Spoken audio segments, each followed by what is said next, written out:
ഇന്നത്തെ തിരുവചന ധ്യാനത്തിന് വേണ്ടി നാം തിരഞ്ഞെടുത്തിരിക്കുന്ന വേദഭാഗം നാം വായിക്കാൻ പോവുകയാണ്. ഫിലേമോൻ്റെ പുസ്തകം.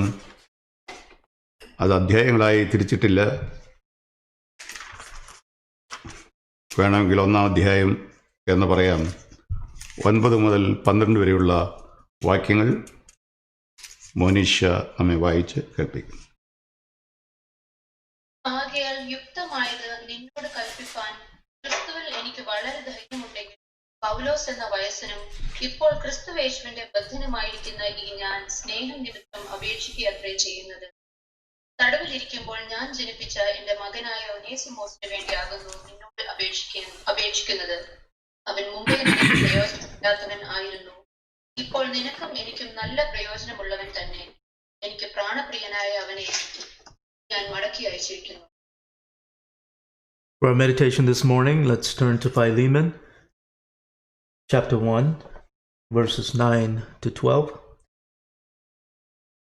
Yet for love's sake I prefer to appeal to you, I, Paul, an old man, and now a prisoner also for Christ Jesus.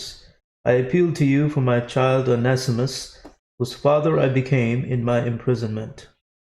Formerly he was useless to you, but now he is indeed useful to you and to me.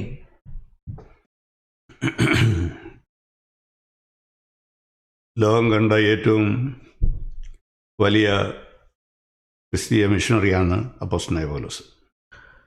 Apostle Paul is a missionary, is a Christian missionary that is the greatest missionary that the world has seen. അദ്ദേഹം തൻ്റെ സ്നേഹിതനായ ഫിലേമൻ്റെ മുമ്പിൽ വെക്കുന്ന ഒരു നിവേദനമാണ്, ഒരു അപ്പീലാണ് ഈ പുസ്തകം. This particular book is an appeal that Apostle Paul places before his friend Philemon. വേണമെങ്കിൽ ഒരു മോഷ്ടാവിന് വേണ്ടി, ഒരു മോഷ്ടാവായിരുന്ന ഒരു മനുഷ്യന് വേണ്ടി ഒരു മിഷണറി നടത്തുന്ന നിവേദനമെന്ന് ഇതിന് തലക്കെട്ട് കൊടുക്കാൻ കഴിയും. Maybe we can give this particular title to this, that Apostle Paul is giving an appeal to a thief, a cheater, or even a thief. പുതിയ നിയമത്തിൽ അധ്യായങ്ങളായി തിരിക്കാത്ത 4 ഗ്രന്ഥങ്ങളുണ്ട്. Ephesians,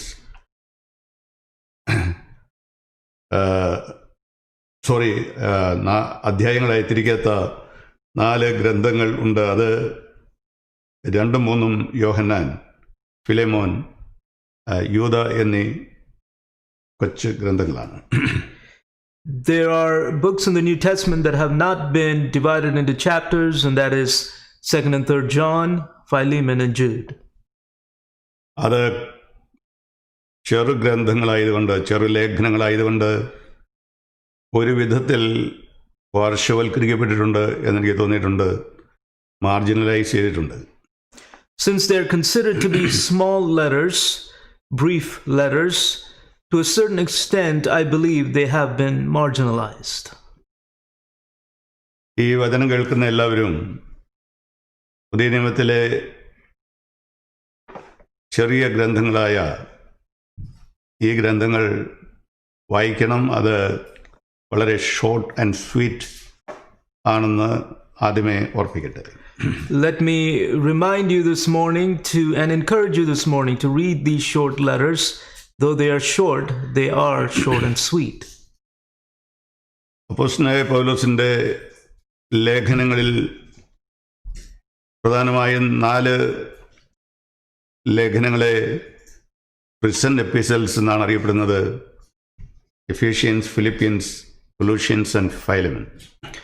Out of the letters of Paul, there are 4 letters that are considered as prison epistles, and that is Ephesians, Philippians, Colossians, and Philemon.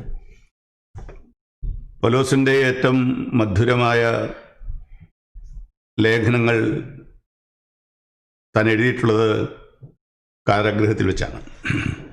Paul has written his sweetest epistles while in prison. മനോഹരമായ പരദേശി മോക്ഷയാത്ര pilgrim progress എന്ന ഗ്രന്ഥം John ബുനിയൻ എഴുതുന്നത് തൻ്റെ തടവറയിൽ കിടന്നുകൊണ്ടാണ്. John Bunyan writes the great work Pilgrim's Progress while in prison. ബൈബിളിൻ്റെ പരിഭാഷയ്ക്ക് വേണ്ടി തയ്യാറായത് Martin Luther നാടുകടത്തപ്പെട്ട ഒരു സമയത്താണ്. Martin Luther engaged in the translation of the Bible when he was sent away, exiled away. ക്രൈസ്തവർ മലയാളികളായിട്ടുള്ള ക്രൈസ്തവരായ ജനം പാടി സന്തോഷിക്കുന്ന പല ഗാനങ്ങളും ഉരുത്തിരിഞ്ഞിട്ടുള്ളത് സാധു കൊച്ചുഞ്ഞു ഉപദേശിയുടെ തൂലികത്തുമ്പിൽ നിന്നാണ്. ആ ഗാനങ്ങളൊക്കെ അദ്ദേഹം പ്രൊഡ്യൂസ് ചെയ്തത് വേദനാജനകമായ ചുറ്റുപാടുകളിലായിരുന്നു. The many Christian songs and hymns that we sing were penned by a man who went through great pain and affliction in his life, known by the name of Sadhu Kochukunju Upadeshi. സുഗന്ധദ്രവ്യങ്ങൾ എന്ന് നാം കരുതുന്ന പല സാധനങ്ങൾ, ഉദാഹരണമായി frankincense, കുന്തുരുക്കം, അല്ലെങ്കിൽ ഏലയ്ക്ക, ഇങ്ങനെയുള്ള സാധനങ്ങൾ അത് ഒന്നുകിൽ ചതയ്ക്കുകയോ അല്ലെങ്കിൽ തീയിലിടുകയോ ചെയ്യുമ്പോഴാണ് അതിൻ്റെ സുഗന്ധം വെളിയിലേക്ക് വരിക. Many of the spices or many of the things that give us pleasant aroma and a pleasant feel often have to be crushed, like the frankincense or similar things like that. പട്ടുമത്തയിൽ കിടന്നുകൊണ്ട് എഴുതുന്ന വാക്കുകളുടെ സുഖമല്ല പടുകുഴിയിൽ കിടന്നുകൊണ്ട് എഴുതുന്ന ലേഖനങ്ങളുടെയും പാട്ടുകളുടെയും സുഖം. അത് ഉയർന്ന തരത്തിലുള്ള ഒരു സുഖം നമുക്ക് നൽകുന്നുണ്ട്. The sweetness that we often enjoy with songs and works that have been compiled out of a bed of pain and affliction is much greater than from a place of luxury or a place of great prosperity. നമ്മൾ ജീവിതയാത്രയിൽ ഓടി മിക്കവാറും തീർന്നതിന് ശേഷം ഒരു final രേഖയിൽ വന്ന് നിന്നിട്ട് പുറകോട്ട് നോക്കുമ്പോൾ നാം അനുമോദിക്കുന്ന ഒരു കാര്യമുണ്ടാകും. അത് സുഖത്തെയല്ല, നമ്മൾ കടന്നുപോയ തീവ്രമായ ദുഃഖങ്ങളെയാണ്. ആ ദുഃഖങ്ങൾ നമ്മിൽ വരുത്തിയ നേട്ടങ്ങളെയാണ്. When we come to the end of our lives, we will often look back and not reflect on those moments of joy or happiness, but on those moments of pain and an intense struggle that have often transformed us.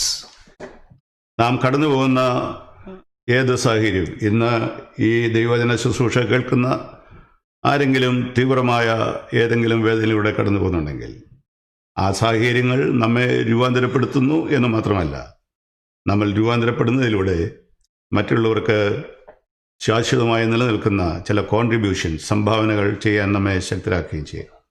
Let me remind you this morning that if any of us are going through painful situations, understand that those times are for our transformation, but not only that, it serves to impact others that come along the way. ഇവിടെ ഈ ചെറിയ ഗ്രന്ഥം, ഈ ചെറുലേഖനം പാർശ്വവൽക്കരിക്കപ്പെട്ടിരിക്കുന്നതിന് പ്രധാനമായി ഒരു കാരണമുണ്ട്. അത് മറ്റൊന്നുമല്ല, ഈ ലേഖനത്തിൻ്റെ പിന്നിലെ കഥ നമ്മൾ അറിയാത്തതുകൊണ്ടാണ്. There is a reason why this little book, this brief letter is marginalized, and it is because we do not know the true story behind it. അപ്പോസ്തലനായ പൗലോസ് റോമിലെ വീട്ടുതടങ്കലിൽ കഴിയുന്ന സമയത്ത് കൊലോസിയിൽ കഴിയുന്ന ഫിലെമോൻ എന്ന തൻ്റെ സ്നേഹിതന് കത്തെഴുതിയാണ്. ഈ രണ്ട് സിറ്റികൾ തമ്മിലുള്ള അകലം 1000 മൈലുകളാണ്. ഇന്നത്തെ 1000 മൈലും അന്നത്തെ 1000 മൈലും തുല്യ ദൂരമാണെങ്കിലും കാലം കൊണ്ട് വരുത്തിയ അടുപ്പം അകലം ഈ കാര്യങ്ങൾ നമുക്ക് അറിയാൻ സാധിക്കുന്നതാണ്. This particular letter was written by Apostle Paul while in Rome under house arrest, and he writes to Philemon in Colossae. The difference between these two cities are over 1,000 miles. Though the distance is the same then and today, we know the differences in terms of traveling those long distances from then and now. ഇത്രയും ദൂരെ ഇരിക്കുന്ന ഈ ഫിലേമോന് പൗലോസ് എന്തുകൊണ്ടാണ് ഇതുപോലൊരു ലേഖനം എഴുതുന്നത്, ആർക്കു വേണ്ടിയാണ് എഴുതുന്നത് എന്ന് ചോദിച്ചാൽ അതിൻ്റെ മറുപടി ഒനേസിമോസ് എന്ന ഒരു അടിമയ്ക്ക് വേണ്ടിയായിരുന്നു എന്നാണ്. The question, why is Apostle Paul writing this brief letter while in Rome to Philemon? Who is he writing this for? The answer is for Onesimus, the bondservant or the slave. പൗലോസിൻ്റെ കാലത്തെ റോമ സാമ്രാജ്യത്തെക്കുറിച്ച് ആലോചിച്ചാൽ അസുഖകരമായ പല കാര്യങ്ങളും ഉണ്ടായിരുന്നു. അതിലൊന്നാണ് അടിമത്വം എന്ന ആ system. If we were to consider the Roman rule and the Roman times, we know that slavery was part of that system. 30 to 40% റോമ സാമ്രാജ്യത്തിലെ ജനത അടിമകളായിരുന്നു എന്ന് കണക്കാക്കപ്പെട്ടിട്ടുണ്ട്. It has been calculated that 30 to 40% of Rome's inhabitants were slaves. ഈ അടിമകളെല്ലാം തീരെ ദരിദ്രരായിരുന്നു, ബുദ്ധിയില്ലാത്തവരായിരുന്നു എന്ന് വിചാരിക്കരുത്. സമൂഹത്തിലെ ഉയർന്ന നിലവാരത്തിൽ ജോലി ചെയ്യാൻ കഴിവുള്ള പലരും അന്ന് അടിമകളായി തീർന്നിട്ടുണ്ട്. Let us not misunderstand that these so-called slaves as poor or impoverished. In fact, they were intelligent, well-off people. Many of them were. ധനികനായ ഒരു യജമാനന് വിദഗ്ധനായ ഒരു ഡോക്ടറെ അടിമയായി വാങ്ങിക്കാൻ അന്ന് മാർക്കറ്റിൽ ലഭിക്കുമായിരുന്നു. A wealthy master could buy a brilliant doctor to be his slave. ഇന്നത്തെ ഒരു സെർവൻ്റ് അല്ല അന്നത്തെ ഒരു സ്ലേവ് എന്ന കാര്യം നാം മറന്നു പോകരുത്. Let us not forget that today's so-called servant is not the slave of that day. അവരെക്കുറിച്ച് ഒരു സെൻറ്റൻസിൽ നിർവചിച്ചാൽ അവരെ ലിവിങ് മെഷീൻ എന്ന് നമുക്ക് പറയാൻ കഴിയും. If we were to use just a simple term to understand the slaves of that day, we can call them as living machines. അതായത് ഈ അടിമയ്ക്ക് സ്വതന്ത്രമായി ഒന്നും ചെയ്യാൻ സാധിക്കുമായിരുന്നില്ല. തൻ്റെ ശരീരം മാത്രമല്ല, തൻ്റെ മനസ്സും തൻ്റെ ബുദ്ധിയും പോലും യജമാനൻ്റേതായിരുന്നു. അത്ര ഒരു താണ നിലവാരത്തിലായിരുന്നു അന്നത്തെ അടിമകളുടെ ജീവിതം. The slave was in complete control of the master. He had no freedom whatsoever. His body, his mind, and even his thought process, all of it was under the control of the master, and that was the condition of the slaves of that day. ഒരു യജമാനന് ഇഷ്ടമായില്ലെങ്കിൽ അടിമയെ ഉപദ്രവിക്കുക മാത്രമല്ല, കൊന്നുകളയാനുള്ള സ്വാതന്ത്ര്യവും അനുവാദവും ഉണ്ടായിരുന്നു. Legally അയാൾ കുറ്റക്കാരനായിരുന്നില്ല. The master had the freedom and the permission to inflict punishment upon his slave or even kill the slave in unfavorable circumstances, and that would not be considered illegal. ഇവിടെ rich ആയ ഒരു യജമാനെ കാണാം. അദ്ദേഹമാണ് ഫൈലിമോൻ. ഇവിടെ അടിമയായ ഒരു മനുഷ്യനെ കാണാം. അയാളാണ് ഒനേസിമോസ്. ആ ഒനേസിമോസ് മാനസാന്തരപ്പെടുന്നു. അവനെ മാനസാന്തരപ്പെട്ട ആ ഒനേസിമോസിനെ ഫിലേമോൻ്റെ അടുക്കിലേക്ക് മടക്കി അയക്കുന്നു. അപ്പോൾ മടക്കി അയക്കുമ്പോൾ തന്നോടൊപ്പം കൊടുത്തയച്ച ഒരു ജാമ്യ ചീട്ടാണ് ഈ കത്ത് എന്ന് പറയാൻ സാധിക്കും. ഒരു ബോണ്ട് ലെറ്ററായിട്ട് അതിനെ കാണാൻ സാധിക്കും. What we see here is Philemon, a wealthy master, and Onesimus, a slave under him. And while under Paul, he comes to the knowledge of Christ, and Paul is sending back this Onesimus to Philemon with this bond letter. ഈ ലെറ്ററിനെ ഒരു bond letter എന്ന് പറയാതെ bond മണി എന്ന് കൂടെ പറയുന്നതുകൊണ്ട് തെറ്റില്ല എന്ന് എനിക്ക് തോന്നിയിട്ടുണ്ട്. I think it is not inappropriate to say not only is this a bond letter, but it is bond money. അതുകൊണ്ട് ഈ ചെറിയ അധ്യായങ്ങളായി തിരിക്കാത്ത കേവലം 25 വാക്യങ്ങളുള്ള ഈ മനോഹരമായ കൊച്ചു ഗ്രന്ഥത്തെ അതിൻ്റെ വെളിയിൽ നിന്നും അതിൻ്റെ അകത്തു നിന്നും മനസ്സിലാക്കാനായിട്ട് നമ്മൾ ശ്രമിക്കുകയാണ്. ഈ ആഴ്ചയിൽ നമ്മൾ വെളിയിൽ നിന്നുകൊണ്ട് ഇതിൻ്റെ സൗന്ദര്യം നമുക്ക് കണ്ടെത്താൻ നമുക്ക് ശ്രമിക്കാം. This particular letter, which is only 25 verses, we will consider it both from the outside and the inside, and this week we will consider it from the outside. നിങ്ങൾ ഈ ചെറിയ ഗ്രന്ഥം വായിച്ചു നോക്കിയാൽ പൗലോസിനെ കൂടാതെ ഒരു 10 പേരുടെ പേരുകൾ ഈ പുസ്തകത്തിൽ തുടക്കത്തിലും ഒടുക്കത്തിലുമായി രേഖപ്പെടുത്തിയിട്ടുണ്ട്. If you notice in this particular brief letter, apart from Paul, there are 10 other names listed. പൗലോസിന്റെ പേര് ആദ്യമേ നമുക്ക് എടുക്കാം. First is Paul. പൗലോസിന്റെ പേര് നമ്മളവിടെ വായിക്കുന്നുണ്ടെങ്കിലും എന്തവിടെ മിസ് ചെയ്യുന്നതായിട്ട് നിങ്ങൾക്ക് തോന്നിയോ? ഒന്നാമത്തെ വാക്യം, ക്രിസ്തുയേശുവിൻ്റെ ബദ്ധനായ പൗലോസും സഹോദരനായ തിമോഥെയോസും എന്ന് പറയുമ്പോൾ അവിടെ സാധാരണ മുഖവര പറയുമ്പോൾ, ആമുഖം പറയുമ്പോൾ എഴുതാറുള്ള തൻ്റെ ആ പൊസിഷൻ അവിടെ നാം കാണുന്നില്ല. When you read the first verse, specifically in regards to Paul, do you see something missing there? It says this: Paul, a prisoner for Christ Jesus, and Timothy, our brother.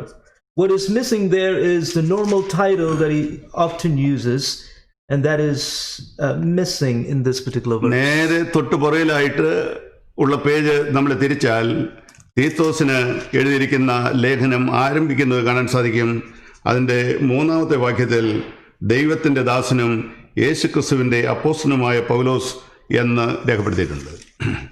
If we were to just turn a page before, we will see that in Titus it says this: Paul, a servant of God and an apostle of Jesus Christ.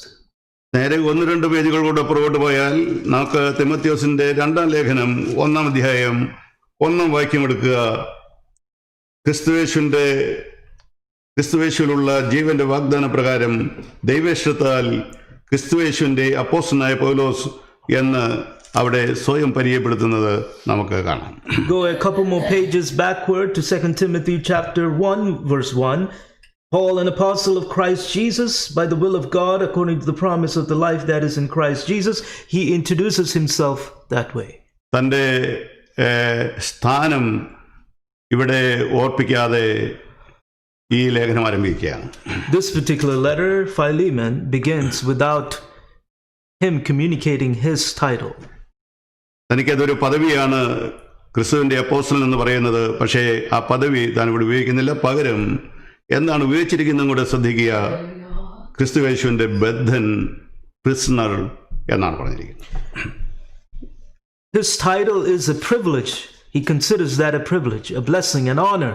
But he doesn't use that in this particular letter. What does he instead use?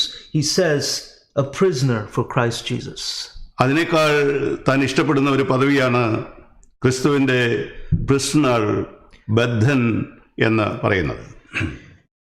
He prefers this title more than the title of an apostle because he likens himself to be a prisoner of Christ Jesus. വേറൊരു വിധത്തിൽ പറഞ്ഞാൽ ഒരടിമ ഒരു പരിധിവരെ സ്വതന്ത്രനാണ്.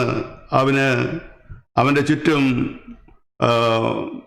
മതിലുകൾ കെട്ടിയിട്ടില്ല. എന്നാൽ പൗലോസ് ഒരടിമയെക്കാളും അല്പം കൂടെ താഴെ ഇരുന്നു കൊണ്ട് ഈ ലേഖനം എഴുതുന്നതായി ഫിലേമോന് തോന്നണം. താനതുകൊണ്ട് പൗലോസ് അതുകൊണ്ട് തൻ്റെ ആ പൊസിഷൻ അവിടെ കൊണ്ടുവരുന്നതേയില്ല. Note here that a slave will have certain freedoms. He may not be completely fenced in. But Paul, a prisoner, doesn't use the term apostle so that to whom he is writing, Philemon, would understand that his situation is in fact lower than that of Onesimus. അസാധാരണമായ ബുദ്ധി വൈഭവമുള്ള ഒരു വാഗ്മിയായിരുന്നു പൗലോസ് എന്ന് മനസ്സിലാക്കാൻ കഴിയുന്ന ഒട്ടേറെ പ്രയോഗങ്ങളും നമുക്ക് ഈ ഗ്രന്ഥത്തിൽ കാണുവാനായിട്ട് സാധിക്കും. Through this particular letter, we will understand the intelligence, the great skill of Apostle Paul when writing, and as we read this letter throughout. അസാധാരണമായ വാക്സാമർഥ്യം അദ്ദേഹത്തിനുണ്ടായിരുന്നു. പദം കൊണ്ട് കളിക്കുന്നത് പല ലേഖനങ്ങളിലും നമുക്ക് കാണാൻ സാധിക്കും. വേർഡ് പ്ലേ ചെയ്യുന്നത് കാണാൻ സാധിക്കും. We can see that Apostle Paul has a great literary skill, and we see through his writings a play with words. അപ്പോസ്തലനായ പൗലോസിനെ പല രീതിയിൽ നമുക്ക് കണ്ടെത്താനായിട്ട് സാധിക്കും. അതിൽ മറ്റൊന്ന്, അദ്ദേഹം ഒരു സർവസംഘ പരിത്യാഗി എന്ന് പറഞ്ഞാൽ ഒരു സന്യാസിയെ പോലെ എല്ലാം വിട്ട് എല്ലാം വെറുത്ത് ജീവിച്ച ഭക്തനായ ഒരു മനുഷ്യനാണ്. Apostle Paul was one who is a holy man who had left everything behind to follow the cause of Christ. ആരാണ് ഈ പൗലോസ്? മാനസാന്തരപ്പെടുന്നതിന് മുമ്പ് ആരായിരുന്നു എന്നുകൂടെ നമ്മൾ മനസ്സിലാക്കേണ്ടതായിട്ടുണ്ട്. We should also understand who was Paul before we converted. തർസോസിലുള്ള ഒരു വെൽതിയായിട്ടുള്ള വളരെ ധനികനായ ഒരു യഹൂദന്റെ മകനായിരുന്നു അദ്ദേഹം. Paul was the son of a wealthy Jew in Tarsus. താന് റോമ പൗരനായി ജനിച്ചവനാണ്, വില കൊടുത്ത് വാങ്ങിയവനല്ല, ജനിച്ചവനാണ്. ആ പദവി തനിക്കുണ്ട്. He is one who was a Roman citizen by birth. ഏറ്റവും അറിയപ്പെടുന്ന ഒരു വിദഗ്ധനായ അധ്യാപകന്റെ കീഴിൽ വിദ്യ അഭ്യസിക്കപ്പെടുവാൻ ഭാഗ്യം ലഭിച്ച വളരെ ചുരുക്കം ചില വിദ്യാർത്ഥികളുള്ള ഒരാളാണ് അപ്പോസ്തലനായ പൗലോസ്. Apostle Paul was one of the few students who was able to be educated and to learn under a great teacher. കിലിക്കിയയിലെ തർസോസിൽ നിന്ന് യെരുശലേമിൽ പോയി ഗമാലിന്റെ പാദപീഠത്തിലിരുന്ന് 10 വർഷം വേദപഠനം നടത്തുക എന്ന് പറഞ്ഞാൽ കേരളത്തിൽ നിന്ന് UK പോയി വേദവിദ്യാഭ്യാസം ചെയ്യുന്നത് പോലെയോ അല്ലെങ്കിൽ അമേരിക്കയിൽ വന്ന് വിദ്യാഭ്യാസം ചെയ്യുന്ന പോലെയാണ്. ഒരു 10-100 വർഷത്തിന് മുമ്പേ അത് നടക്കുകയാണെങ്കിൽ എങ്ങനെയായിരുന്നു എന്ന് ആലോചിച്ച് നോക്കുക. To go from Tarsus to Jerusalem to study under the feet of Gamaliel for 10 years, that is similar to going from Kerala to UK or to the Americas. And to be able to do that in those times, think of the great effort that he engaged in. താൻ നേരത്തെ അറിയപ്പെട്ടിരുന്നത് ശൗൽ എന്നാണ്. ശൗൽ എന്ന പേര് യഹൂദന്മാർക്ക് വളരെ പ്രൗഡായിട്ടുള്ള ഒരു പേരാണ്. കാരണം മറ്റൊന്നുമല്ല, ഇസ്രായേലിൻ്റെ ആദ്യത്തെ രാജാവാണ് ശൗൽ. അതുകൊണ്ട് ആ പേര് സ്വീകരിക്കാൻ കുറച്ചുപേരെങ്കിലും ഇഷ്ടപ്പെട്ടിരുന്നു. The Israelites were very prideful of the name Saul because that was the first king of Israel. എന്നാൽ അതിനുശേഷം താൻ അറിയപ്പെട്ടിരുന്നത് ശൗൽ എന്ന പേരിലല്ലായിരുന്നു, പോൾ എന്ന പേരിലാണ്. ഒരക്ഷരത്തിൻ്റെ വ്യത്യാസമേ, ചെറിയ അക്ഷരങ്ങളുടെ വ്യത്യാസം മാത്രമേ ഉള്ളൂ, എങ്കിൽ തന്നെ അർത്ഥം കൊണ്ട് വളരെ വ്യത്യാസമുണ്ട്. After his conversion, he was known as Paul. From Saul, he changed to Paul, just a letter difference. Though it's just a minor difference in letter, the meaning is great. പൗലോസ് എന്ന പേരിന് ഏറ്റവും ചെറിയവൻ എന്നർത്ഥമാണ്. ആ പേര് കൊണ്ട് താൻ എഫേസ്യ ലേഖനത്തിൽ ഒരു ചെറിയ വേർഡ് പ്ലേ ചെയ്യുന്നുണ്ട്. വിശുദ്ധന്മാരിൽ ഏറ്റവും ചെറിയവൻ എന്ന് തന്നെ പറയുന്നുണ്ട്. The name Paul means the lowest of all, and he uses that word play in his letter to the Ephesians, saying the lowest of all saints. ഞാനോ കുറയണം, യേശു വളരണമെന്നുള്ള ആപ്തവാക്യം സ്വീകരിച്ച ഒരാളെ നമുക്ക് സ്നാപയോഹന്നാനിൽ കാണാൻ കഴിയുമെങ്കിൽ അത് പരിചയിച്ച ഒരാളെ പൗലോസിൽ നമുക്ക് കാണാനായിട്ട് സാധിക്കും. While we see the statement uttered that you shall increase and I shall decrease, from the words of John the Baptist, Apostle Paul made that a practice. He applied that. ഒരു തടവറയിൽ ഇരുന്നു കൊണ്ട് പാവപ്പെട്ട ഒളിച്ചോടിയ ഒരു അടിമയ്ക്ക് വേണ്ടി ഒരു ഭക്തനായ മനുഷ്യൻ നിവേദനം അർപ്പിക്കുകയാണ്. ക്രിസ്തീയ സ്നേഹത്തിൻ്റെ വെളിച്ചത്തിൽ, നിത്യതയുടെ വെളിച്ചത്തിൽ ഇരുന്നു കൊണ്ട് ഈ ലേഖനം തന്നെ എഴുതുകയാണ്. Paul, being under house arrest in Rome, writes an appeal for Onesimus, who was a runaway slave, and he appeals to Philemon on the basis of the love of Christ. അപ്പോസ്തലൻ എന്നുള്ള ആ സ്ഥാനനാമം പോലും ഉപയോഗിക്കാതെ ക്രിസ്തുവിൻ്റെ ബദ്ധൻ എന്ന് പറഞ്ഞുകൊണ്ട് ഒരു മനുഷ്യന് വേണ്ടി നിവേദനം നടത്തുന്ന ഒരു മനോഹരമായ ചിത്രം നമുക്ക് പൗലോസിലൂടെ കാണാം. We see here a beautiful picture that is illustrated through Paul, a man who is an apostle but doesn't use the title apostle, but uses the prison of Christ Jesus to make this appeal. എന്തുകൊണ്ടാണ് അന്നത്തെ Christianity വളർന്നത് എന്നുള്ളതിൻ്റെ ഒരു ഉത്തരം നമുക്ക് പൗലോസിൽ കാണാൻ സാധിക്കും. ആ പൗലോസിൻ്റെ ലീഡർഷിപ്പാണ്, ആത്മീയമായ ലീഡർഷിപ്പ് ആണ്, ക്രിസ്തുവിന് സമാനമായിട്ടുള്ള മനോഭാവത്തോടുകൂടിയുള്ള തൻ്റെ ജീവിതമാണ്. Why did Christianity flourish in those days? And the answer is given through the life of Paul and through the words of Paul. It is because of his great leadership and his Christ-likeness that is evident. പൗലോസിനെ കൂടാതെ 10 പേരുകൾ നമുക്ക് ഈ പുസ്തകത്തിൽ, ചെറിയ പുസ്തകത്തിൽ കാണാൻ കഴിയും. എല്ലാവരെയും കുറിച്ചും ഞാൻ വിശദീകരിക്കാൻ ആഗ്രഹിക്കുന്നില്ല. എന്നാൽ വേറെ 2 പേരും കൂടിയുണ്ട്. അവരെക്കുറിച്ച് കൂടെ ചെറിയ ഒരു വിവരണം നൽകാതിരിക്കാൻ സാധിക്കുന്നതല്ല. Apart from Paul, there are 10 other names listed in this letter. I'm going to touch on 2 of them, 2 other names. ഒന്നാമത്തെ വാക്യം വീണ്ടും വായിക്കുന്നു. 1-2 വാക്യങ്ങൾ. ക്രിസ്തുയേശുവിന്റെ ബദ്ധനായ പൗലോസും സഹോദരനായ തിമോഥെയോസും ഞങ്ങളുടെ പ്രിയനും കൂട്ടുവേലക്കാരനുമായ ഫിലേമോൻ എന്ന നിനക്കും സഹോദരിയായ അപ്പിയയ്ക്കും എന്ന് നമ്മൾ വായിക്കുന്നു. Paul, a prisoner for Christ Jesus, and Timothy, our brother, to Philemon, our beloved fellow worker, and Apphia, our sister. നമുക്ക് തിമോഥെയോസിനെ കുറിച്ച് അറിയാം. പൗലോസിന്റെ കൂട്ടുവേലക്കാരനാണ്. എന്നാൽ പിന്നെ പറയുന്ന 2 പേരെ കുറിച്ച് നമുക്ക് കാര്യമായി അറിഞ്ഞുകൂടാ. അതിൽ ഒരാൾ ഫിലേമോനാണ്, മറ്റത് അപ്പിയ എന്ന ഒരു സഹോദരിയാണ്. We know of Timothy because he's a co-laborer with Paul, but the other 2 names we're not too familiar with, and that is Philemon and Apphia. തൊട്ടടുത്ത ഒരു വാക്യം കൂടെ, ഒരാളുടെ പേരും കൂടെ ഉണ്ട്. അത് ഞാൻ മനഃപൂർവ്വം അവിടെ വിട്ടതാണ്. ഞാനിവിടെ വായിക്കുന്നത്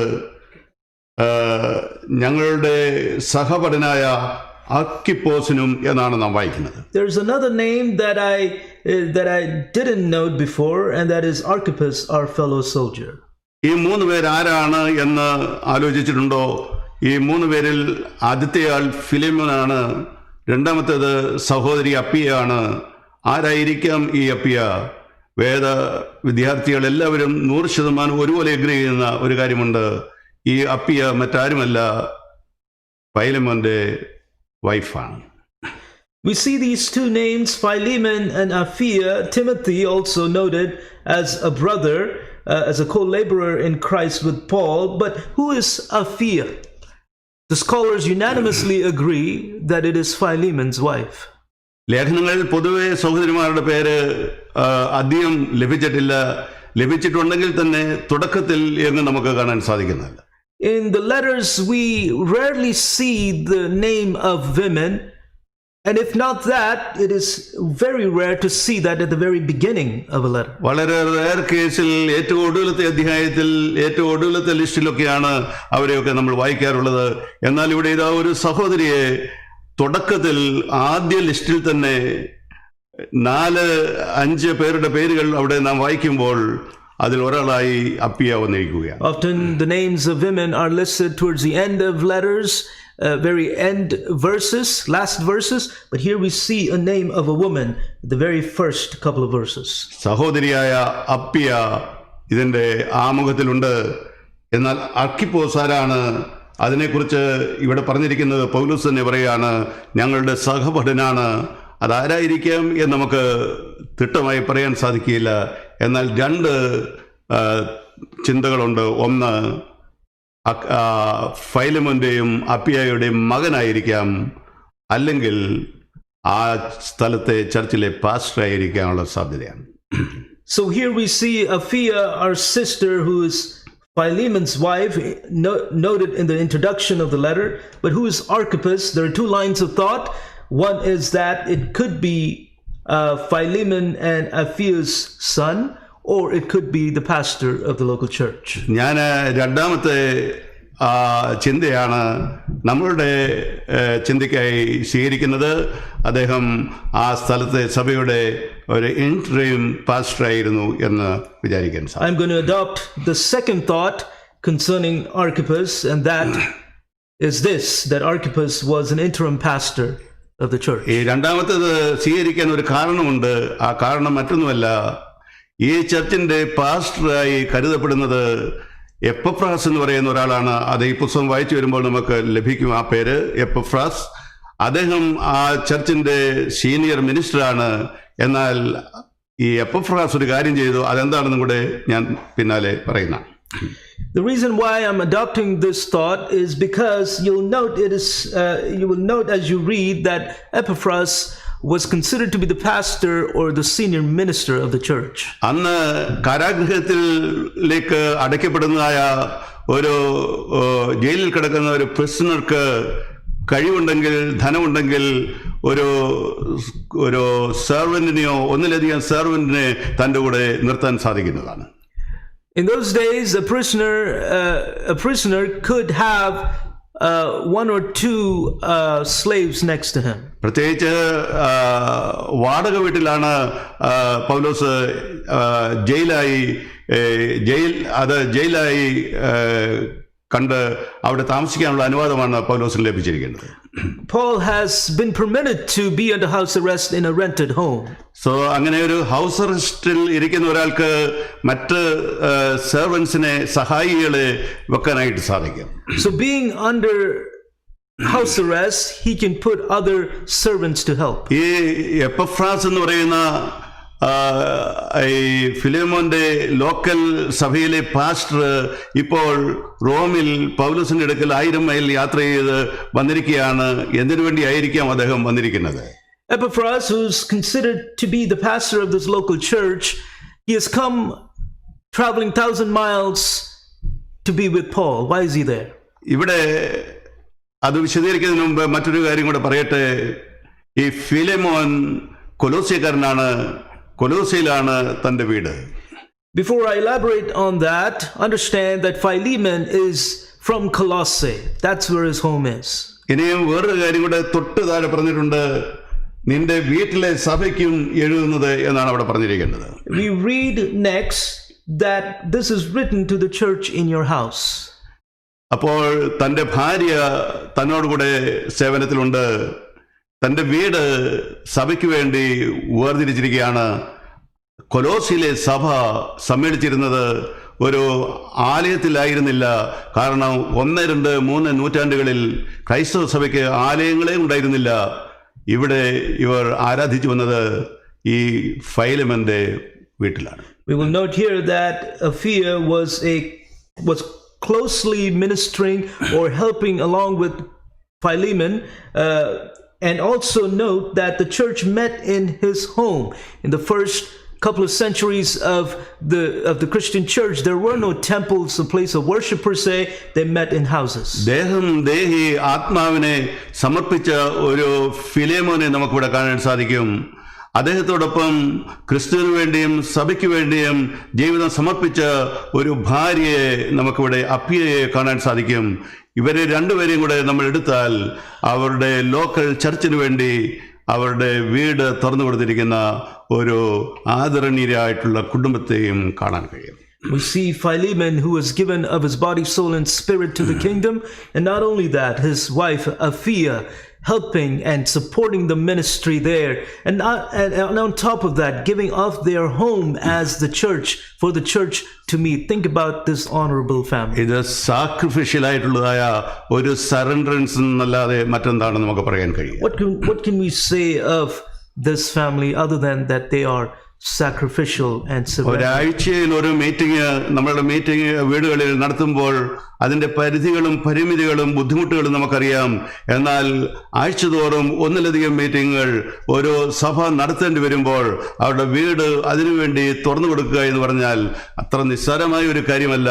ആ വീട്, ആ സ്വാതന്ത്ര്യം പലതും അവർ സാക്രിഫൈസ് ചെയ്തുകൊണ്ട് ആ വീട് ക്രിസ്തുവിന് വേണ്ടിയും ക്രിസ്തു സഭയ്ക്ക് വേണ്ടിയും കൊടുത്തു. ഇവിടെ അന്നത്തെ സഭ വളർന്നതിൻ്റെ ഒരു കാരണം കൂടെ നമുക്ക് മനസ്സിലാക്കുകയാണ്.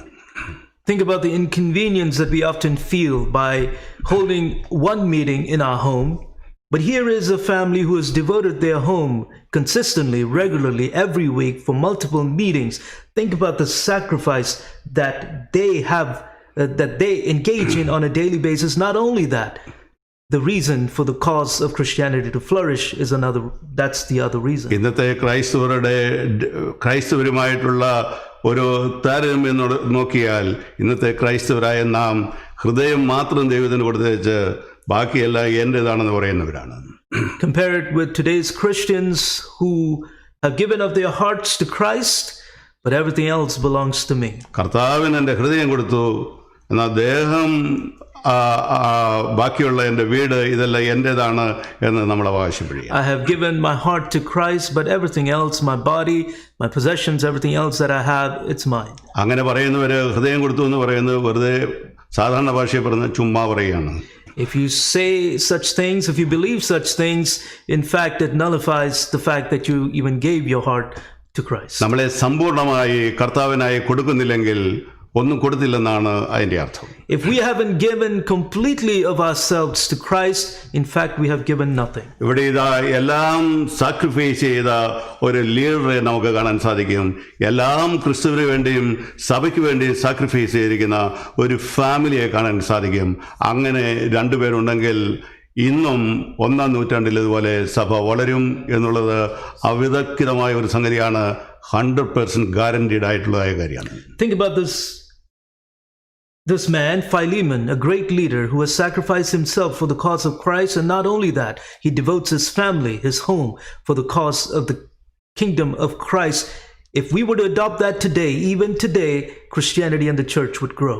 നമ്മളുടെ സമർപ്പണം ക്രിസ്തുവിനുള്ള ബന്ധത്തിൽ, ക്രിസ്തു സഭയോടുള്ള ബന്ധത്തിൽ അതിൻ്റെ പെർസെൻറ്റേജ് എത്രയുണ്ട് എന്ന് ഈ ആരാധനയിൽ ചെറുതായി ഒരു പരിശോധന നടത്തുന്നത് നമുക്ക് മുന്നോട്ട് പോകാൻ നമ്മെ സഹായിക്കുന്ന ഒരു ഘടകമായിരിക്കും എന്ന് ഞാൻ വിചാരിക്കുന്നു.